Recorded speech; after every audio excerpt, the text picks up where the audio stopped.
Hey, my name is Jamie Aaron, and today I'm going to show you a few ways you can make the chords you already know sound more expressive.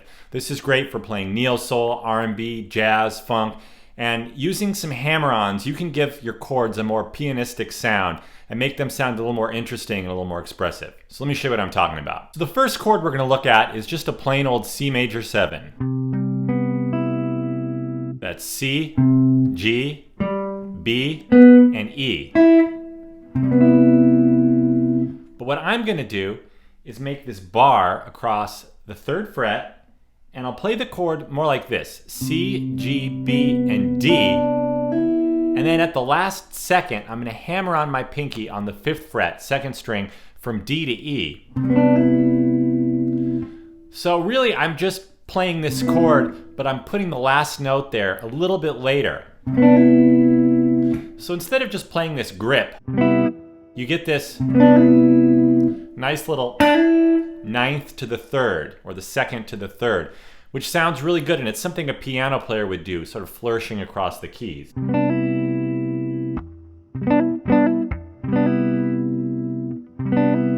then you can go ahead and play the G on the high E string. You can play it separately, or you can play it together.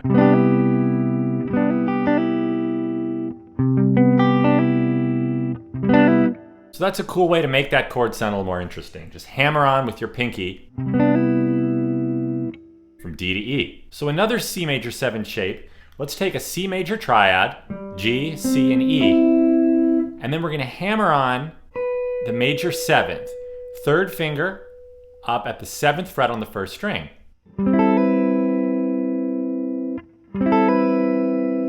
Once again, same idea. I'm playing the chord, but in this case, the 6th of the chord, A, becomes the 7th. So we have the triad, the 6th on top, that becomes the 7th. And you could strum it all at once. You could play the chord part first, and then hammer on that.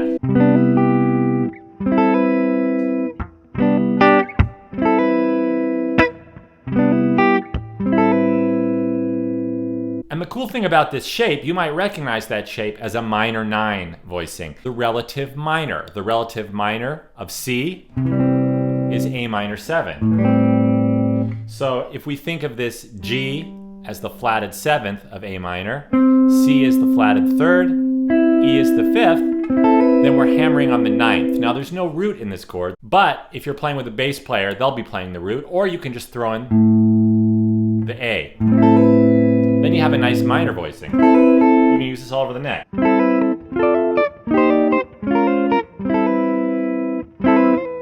can give that chord some nice sliding or pull-offs. So any major chord that you have, if you play down a minor 3rd, it becomes the relative minor. And that's called the relative major, relative minor relationship. So this chord could be a C major 7. Or an A minor 7. So let's look at some more minor 7 shapes. Let's take this D minor.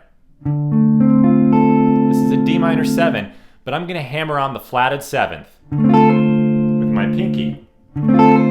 There's E minor 7. So we're playing the full chord, D, the root, A the 5th, C the flatted 7th, F the minor 3rd, A the 5th, and we're just going to hammer that 5th up to the flatted 7th, which is C. It sounds good to move it up a whole step to E minor 7. And you can also move to any of the notes in the D minor pentatonic scale.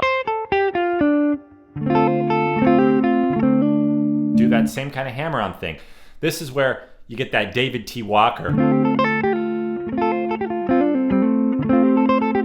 So we're really just holding down the chord, just like a piano player might, but then we're going to just hammer on.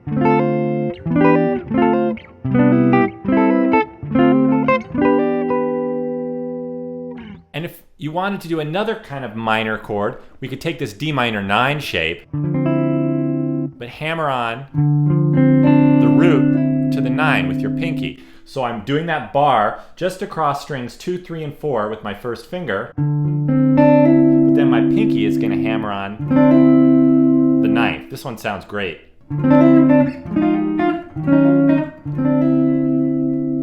And I like to actually leave the root out of that.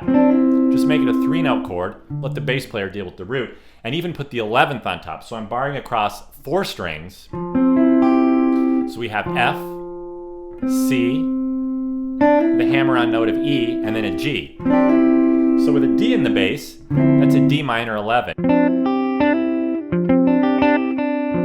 And with an F in the bass, the relative major, it becomes an F major 7 voicing. So here's F, here's D minor.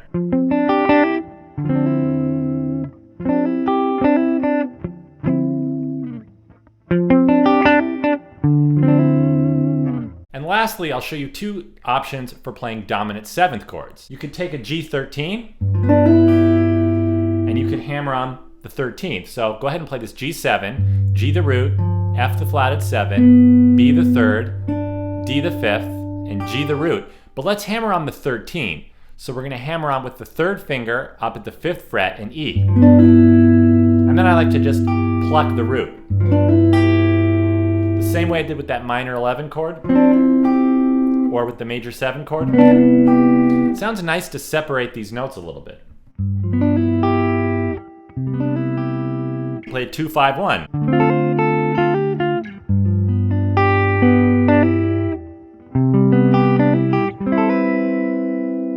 You can also play a sus chord when you want to play a dominant 7th chord. So in this case, this is just like that D minor, but we're going to put a G in the bass, and it's going to become a G suspended 7th with the 13th on top. And this sounds great, resolving to 1 if we're thinking of G as the 5 chord. So we have G the root, C the 11, F the flatted 7, A the 9, and we're hammering on the 13th. So here's a quick review of all the chords I showed you. C major 7. And this can also be A minor 9. We have D minor 7. D minor 9. D minor 11. Which is also F major 7. G13. G sus with the 13. Here's one more cool one to finish out. It's a C6. C the root, A the 6th. My pinky is playing the E, which is the 3rd, and there's G the 5th, but I'm going to hammer on the 3rd. So we're getting the 9th briefly, and then the 3rd.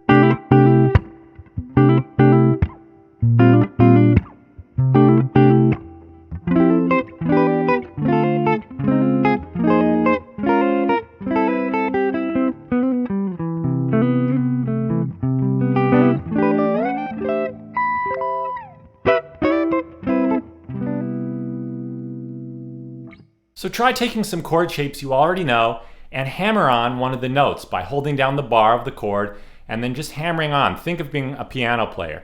This is something that you'll hear pianists like Robert Glasper do a lot, but you can apply it to your guitar chord playing. And check out a lot of the great R&B and soul guitar players that employ these kind of techniques. David T. Walker, Spanky Alford, Isaiah Sharkey. Thank you for watching this video. I hope it was helpful. And if you like what you saw, please subscribe. I post lesson videos, performances, and gear demos every week, and there's a lot more to come.